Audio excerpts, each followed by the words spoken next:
inform you that 60% of them were engineering graduates, 20% of them were computer science graduates, and only 20% were from other disciplines. So the preponderance of our incoming classes, because we have raised the entry level test for math, and math to me is a proxy for analytical capabilities. If you want to capture and measure anybody, I myself a science student, and I realized that if I had not got a grounding in math and science, I would not have done my economics, because that is the ground on which you build up things. So I personally am very happy with the intake, but you're also right, and this is what my conversation with the faculty of computer science and faculty of business is, that these are two compartments. They're not talking to each other, there is no bridge between them. And what I'm trying to build is exactly the kind of bridge you're talking about.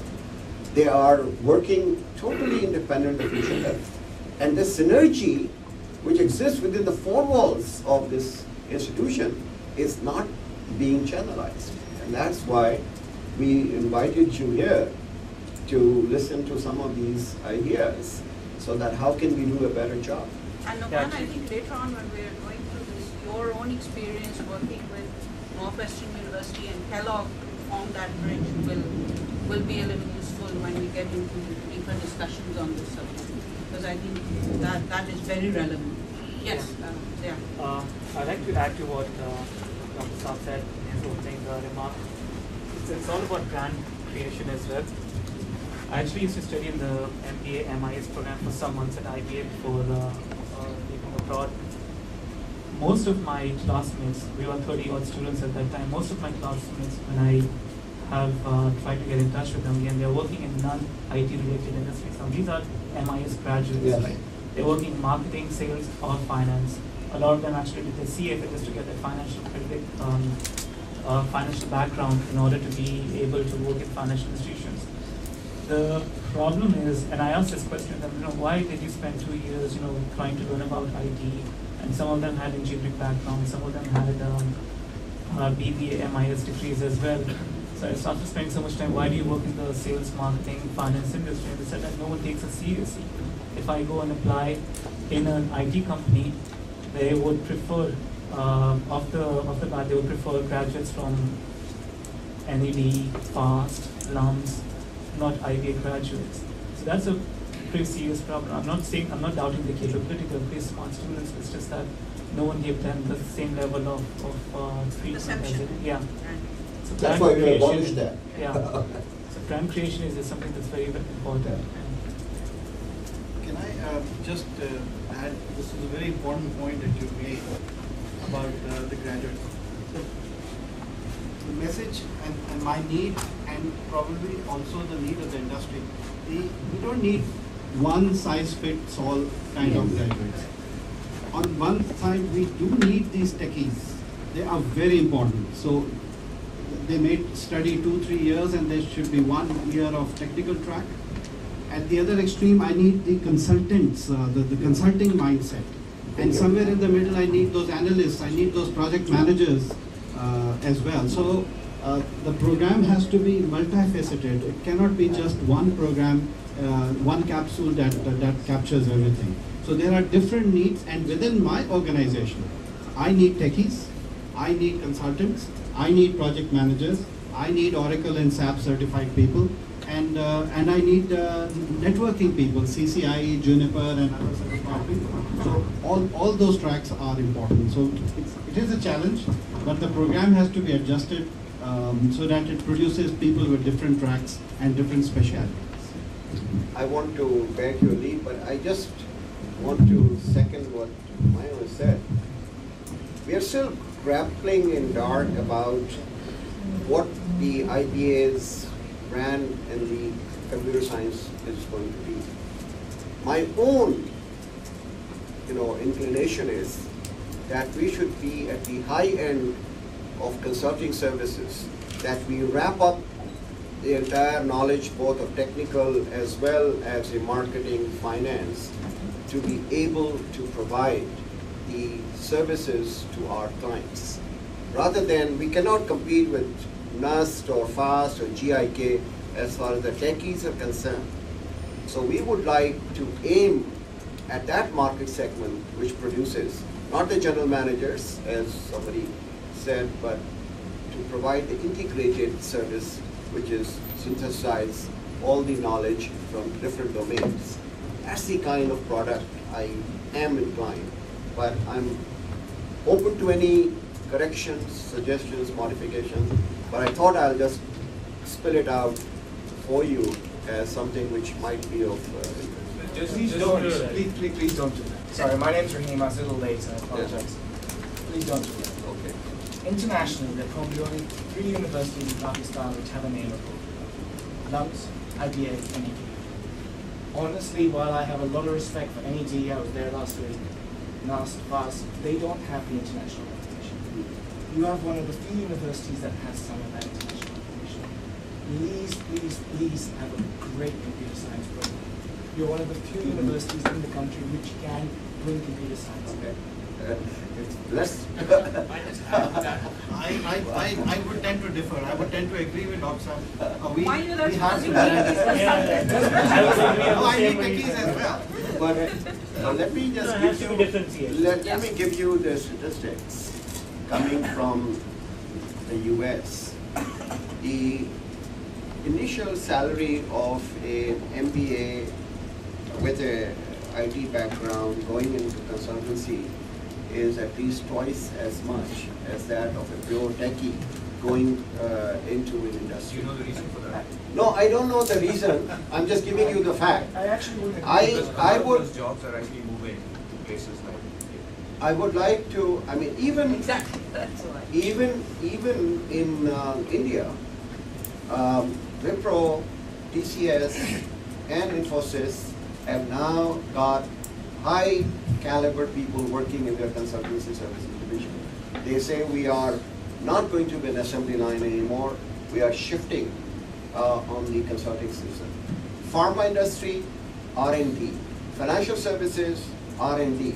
All R&D centers are moving away from the US and Europe, locating in India. Why? Because they are providing that particular niche, which is expensive in the US. It's outpriced as far as consultancy services are concerned. That's where I came from, based on the empirical evidence of what is happening in the US. I was in Tsinghua University, Beijing University last month. I visited them, the business schools, because we want to have the exchange programs with them. And they're not producing, these two universities are not producing techies. They are producing exactly at the high end of the spectrum, which is the consulting services. So I want to leverage my reputation of IBA as one of the well-known universities to enter the high-end spectrum rather than get stuck in the low end or the middle end. That's open to debate, but I just wanted to share where I'm coming from and what my take is, depending on the surveys which I have seen about the migration, and all projections for 2020 in all industries are projecting that there will be migration of R&D and consultancy services from the advanced countries to the developing countries. So even countries like Philippines, which are not very good schools, they are positioning themselves for that. It's an open to debate.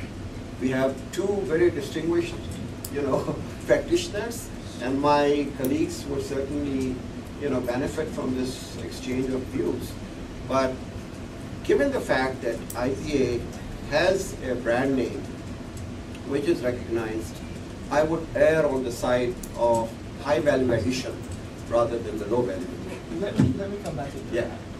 I got an offer from IBM in the UK when I graduated, and I got an offer for a technical role in an investment bank in its technology division. The salary I got offered at Credit Suisse was £40,000 in a hands-on programming role. Right, this was with concrete, substantial technical skills. The IBM consulting role was offering me £22,000. what happened to investment bank and what happened to Credit Suisse. don't take me into that area, because I can argue with you that that was a bubble, and the bubbles do not persist. Investment banking for the next 20 years is just going to go in a very different direction. Salaries are still very high. I look at them right There is no intake into investment banking. The investment bankers are being fired all over the place. Actually, I would dispute that. Current hiring in the investment banking space is gone crazy. I can give you the data from the banking industry itself. Right, you need to have a debate. I'll just, Thank you very much, sir. Thank you, sir. I'll just answer this just very briefly. See, I don't know if IBA will be able to produce that kind of numbers. There's always a trade-off between high value, high volume, right? So, I would agree with Dr. Saab and Humayun on this, that IBA is a brand name known for management, right? So, might as well produce technical managers rather than trying to do coders. Fast, DT, all these things like that. Where does innovation come from? Bill Gates was a No. See, that's a different time. Right now we're talking about. I've been observing the comments. See, I think we need a little bit of clarity in one thing. So it's unfortunate that Rockstar has left. He mentioned the term high-end consulting, and then he also mentioned R&D. And I think there's a little bit of we need a little bit of clarity there, because you see, R&D is typically done by hardcore techies. Yes. Okay, and high-end consulting is done by the general industry practitioners who understand business process. Talk. Yeah. So now, I don't know your name is. Rahim. I think the need in the market is for both. Now, what IBA wants to do is if IBA doesn't want to address that segment, then that's their choice. I mean, we can advise them, we can talk to them. But if they, by choice, want to play in a certain segment, that's okay. I mean, I would like IBA to play in all the segments. They have the resources. Oves just mentioned they are known for management, but nothing should stop them from also being known for hardcore technology, if that's the direction they want to go in. But if they choose that they don't want to go there, and that's their decision at the end. I would like in Pakistan to have a lot of hardcore technology experts produced, even more than what we have today, because we don't have a lot of these. This term, when we say high end, by default we are saying that everybody else is low end, and that's very discriminatory statement to use to begin with. So I'm an advocate for technology people, and you should never ignore. Unfortunately, there's been a trend in the last 10 years. The person who can speak good English and put PowerPoint presentation rises to the front of the company. You take away that engineering background. That's why you're here, right? Dr. Saab, I have a question. What's the intake of your CS and MIS department, and with the revamp, how much will that capacity increase on an annual basis? Perhaps if I can take you through the presentation and I can address some of these issues there. It's a very interesting debate that's going on. Okay, one final word, and then I think Dr. Ghani has the floor. So Numan here is the sharpest analyst that I've had the pleasure of working with. And from a domain point of view, specialty is credit risk systems. But behind that, he comes from a very strong data analysis background. So if I look at Numan's background, Numan is also possibly the highest paid technical consultant I've had the pleasure of working with. He did a lot of hardcore analytical work earlier on in his career. And his ability to do that came from his understanding or his interest in databases. He was not a programmer, he was not a coder, but he understood data, how it was stored, how it was played with.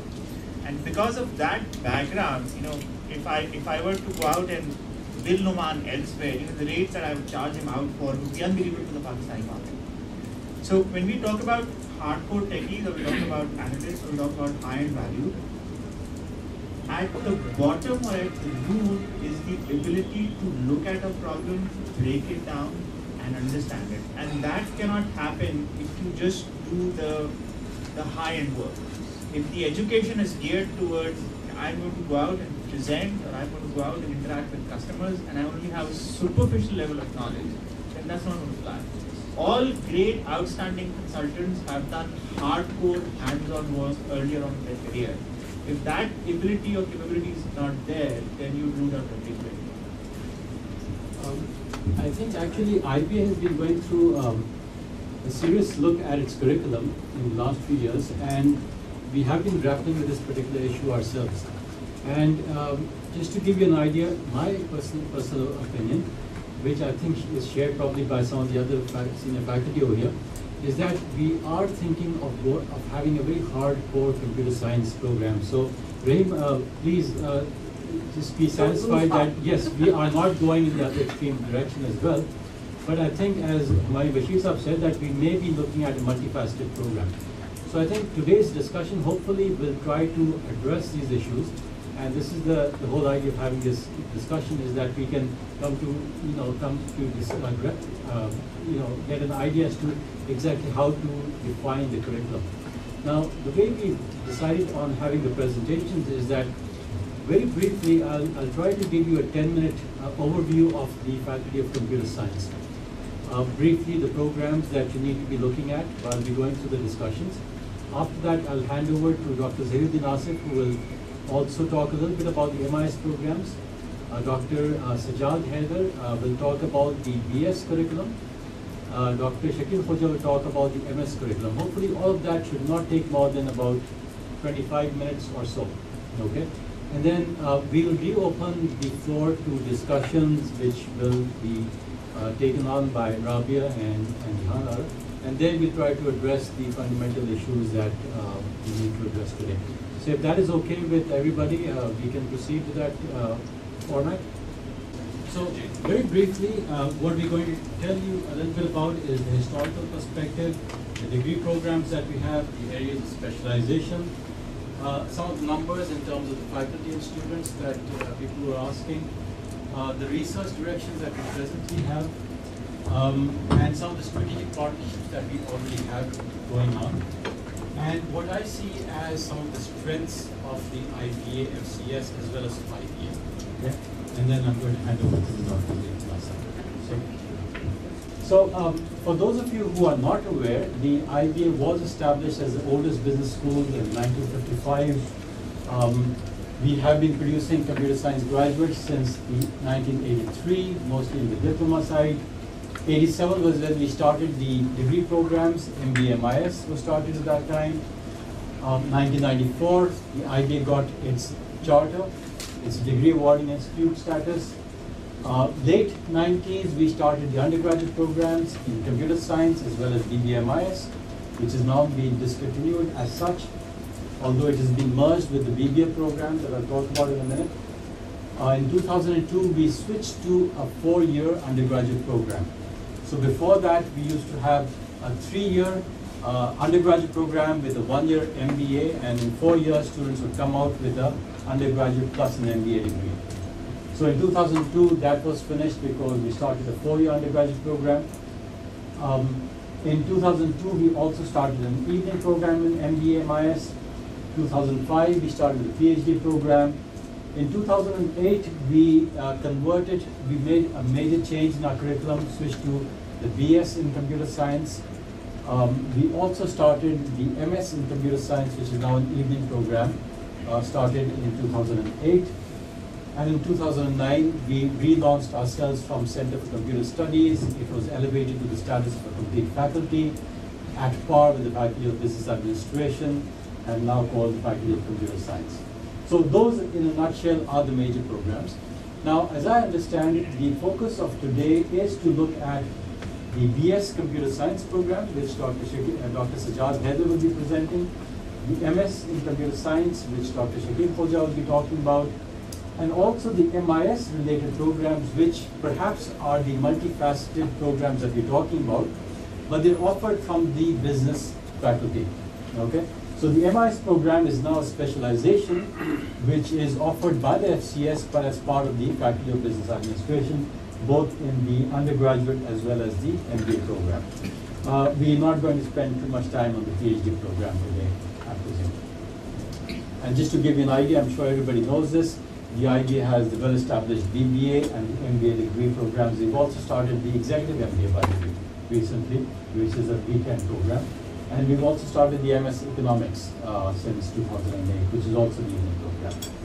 So in terms of specializations, we have 3 areas Okay, and this is perhaps where the multifaceted aspect comes in.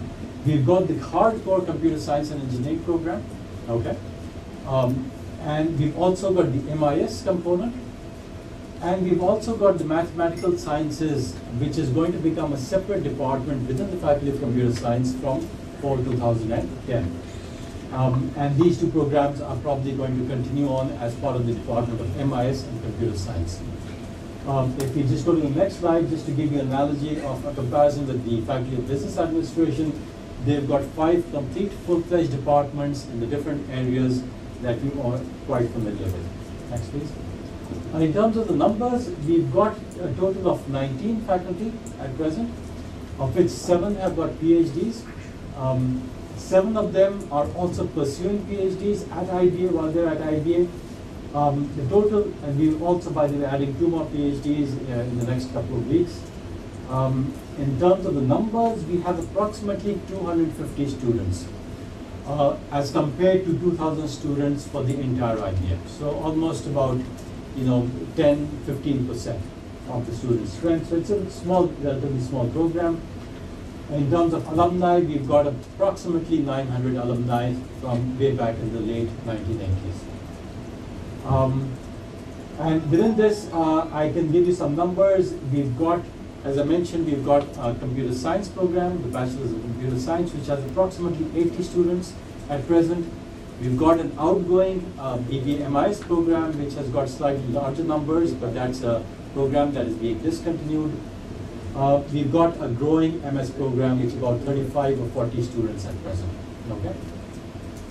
Just to give you an idea of our core strengths, these are the faculty that who are conducting PhD programs, also teaching in the MS program. So if you look at Dr. Ahmed Ali Shah, who's been introduced in numerical analysis, numerical computing, cryptography.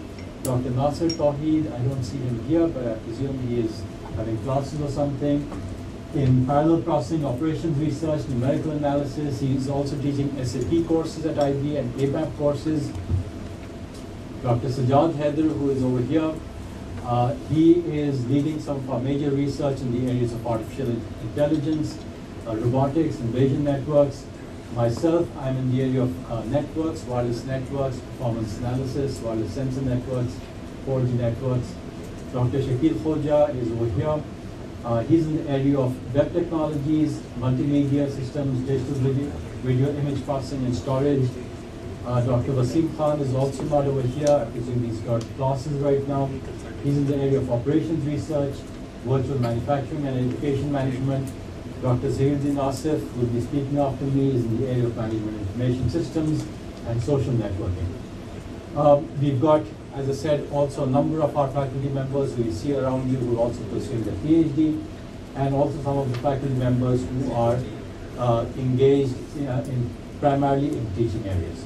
So that gives you a rundown of our core strengths that we can perhaps build on as we speak and talk about the curriculum. In terms of research, we've got 2 major research areas in terms of the PhD programs. Dr. Sajjad Haider is working in the artificial intelligence, robotics area, gaming area. He's recently built an iBase tool as well for probabilistic reasoning at IBA, which he's got on the website. Semantic web is our strength. He's into not physically into sumo wrestling. His physique tells you that he's not physically into that. But as far as gaming and robotics is concerned, he is a big fan of that and is also getting a lot of students excited about this area. And I've also already mentioned my particular area in which we have 3–4 PhD students working in this area as well. We're also doing conferences like ICICT, which is done every 1–2 years. We've done 3 sets of those. That is one of our strengths as well. If you go to the next slide. We do have strategic partnerships, and this is perhaps something that we can talk about and we can elaborate as to are these the right strategic alliances, or do we need to work more with the local industry, with the entrepreneurs as well. And finally, as I said, if you go to the next slide, as I see, these are the core strengths that we have at IBA. Known for business, but unfortunately still not known for technology, so that is maybe a mixed bag. We are very strong in terms of our core values. Okay, so merit, discipline, these are things which IBA is known for, and this is something that we perhaps need to build up on. As I've already mentioned, highly qualified faculty on the PhD side, and especially, as Dr. Ishrat also mentioned, the computer science field. And of course, we have students and also faculty who are not only in technology but also business. So a lot of our students, when they come into IBA, they're actually coming in for more for the business side rather than the technology side. So that is something that we are again grappling with. So even if we start a pure technology program, perhaps we will have trouble in attracting hardcore computer science students. Okay, so that's something to be addressed. However, the advantage that we have is that when the students go through a curriculum, they are taking business courses, and so they are being exposed to the best business faculty around the country. So this is perhaps something that we need to build up on. Okay, so that's about all that I want to say, and I would now request Dr. Zahieruddin Asif to say a few words as well about the program on the MI side. And I would also like to take this opportunity to thank Dr. Zahieruddin Asif, as he has been the prime coordinator to get this thing done. Thank you, Dr. Asif. Assalamu alaikum, everyone. Welcome to this forum. I'll be briefly talking about the MIS specialization that we have at IBA. As you know, we started this specialization back in 1989. And the idea was something similar to what Aman was just mentioning about. It was conceived to be a bridge program between the business and technology. So the degree was MBA, and IBM was instrumental in basically creating that program. They were instrumental in starting CCS, which has now transformed into FCS. And this, our program, MBA, MIS program, which was a separate program, was supposed to be this kind of bridge program, which will be producing business graduates, which will have high technology acumen. But unfortunately, it didn't span out like that. In the market, somehow the perception of MBA MIS program became, instead of a bridge program, it became like a second-rate IBA graduates. Although some of our graduates from MBA MIS have done remarkably well. I think Adnan knows some of them. Arif is your colleague. Mohammad Ali will be joining us later in the afternoon, is also MIS graduates. But the perception was contrary to the fact. So although we had a bridge program, which was conceived to be producing graduates with very sound business, just like other IJ graduates, but also have a sound grasp on technology matters. So in our current form, what we have done is we have done away with these separate programs. BBMIS and MBMS programs have been terminated at IBA because of this perception problem. Although the need is there, and we now know that business graduates must have technology understanding. So what we have done now is we have merged these programs with our mainstream MBA and BBA programs, and now we are offering MIS as a specialization, not as a separate program. So it's I think our strategic mistake was that when we launched it as a separate program, we also separated its intake process. We used to conduct admissions separately for the MIS programs. So people who were not able to get into our mainstream program decided to go for our MBA MIS program, and that's why I think that created perception in the market that these are the second choices, IB second choices. So Dr. Ishrat has rightly pointed this thing out, that we should abolish this distinction. We should not have two different brands or brandization. So what we are now doing is we have merged the two. So now we only have one MBA program and one BBA program, but we now offering all the courses as specialization. So as the slide show, I'm sorry it's not very legible from a distance, but in MBA specialization, they have to do at least 4 from these 6 or 7 core courses, which includes courses like systems, information systems development, enterprise integration, networks, network architecture, logistics, supply chain management, business intelligence, social computing. So they have to, if somebody wants to do a specialization in MIS, they have to choose at least 4 from these. And then they can also have other electives besides these 4. If they want, they can choose others like network security, strategic analysis of ICT, advanced topics in computer networking, mobile computing, e-commerce, CRM, things like that. And similarly for BBA, we again have a set of 4 courses.